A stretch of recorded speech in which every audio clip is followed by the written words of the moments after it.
வணக்கங்க. நான் ஒட்டன்சத்திரம் அஜய் கொங்கு மேட்ரிமோனிலேருந்து பேசுகிறேன். நம்ம மேட்ரிமோனி எங்கே இருக்குதுன்னு பார்த்தீங்கன்னா, திண்டுக்கல் மாவட்டம் ஒட்டன்சத்திரம் போலீஸ் ஸ்டேஷனுக்கு ஆப்போசிட்டில் தாங்க இருக்குது. நம்ம ஆஃபீஸ் தான் திண்டுக்கல்லில் இருக்குது. ஜாதகம் பார்த்தீங்கன்னா, தமிழ்நாட்டில் இருக்கக்கூடிய அனைத்து மாவட்டங்கள்லேருந்து ஃபோட்டோ ஜாதகம் அப்டேட் பண்ணிகிட்டே தாங்க இருக்காங்க.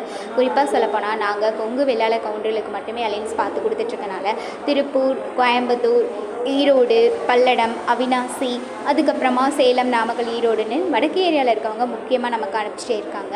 அது மட்டும் இல்லாமல் வெளிநாடு போகிற வரன்களுமே சொந்த ஊர் லோக்கலில் இருந்தாலுமே வெளிநாடு போகிற வரன்களுமே நம்மள்ட்ட அதிகபட்சம் அப்டேட் ஆகிட்டே இருக்காங்க. நீங்கள் என்ன மாதிரி மாவட்டத்துலேருந்து ஜாதகம் எதிர்பார்க்குறீங்களோ அதே சரௌண்டிங்கில் இருக்க ஜாதகமே நீங்கள் ஆன்லைனில் பார்த்துக்கலாம். இன்னொன்று வெளிநாடு போகிற வரங்களாக இருந்தாலும் நீங்கள் அதையும் ஆன்லைனில் பார்த்துக்கலாம். வரன் பார்க்குறீங்க அப்படின்னா எங்கள் வாட்ஸ்அப் நம்பருக்கு ஃபோட்டோ ஜாதகம் பயோடேட்டா மறக்காமல் இருக்குங்க. வாட்ஸ்அப் நம்பர் பார்த்தீங்கன்னா 90 95 94 26 31. இன்னொரு நம்பர் பார்த்தீங்கன்னா 90 92 94 26 31. இந்த 2 நம்பரில் எந்த நம்பருக்கு வேணாலும் நீங்கள் ஃபோட்டோ ஜாதகம் எப்போ வேணாலும் அனுப்பலாங்க. உங்களுக்கு ஏதாவது டவுட் இருந்தது அப்படின்னா இதே நம்பருக்கு கால் பண்ணி கேட்டு வெரிஃபை பண்ணிட்டு கூட நீங்கள் அனுப்பலாங்க. நன்றி, வணக்கம்.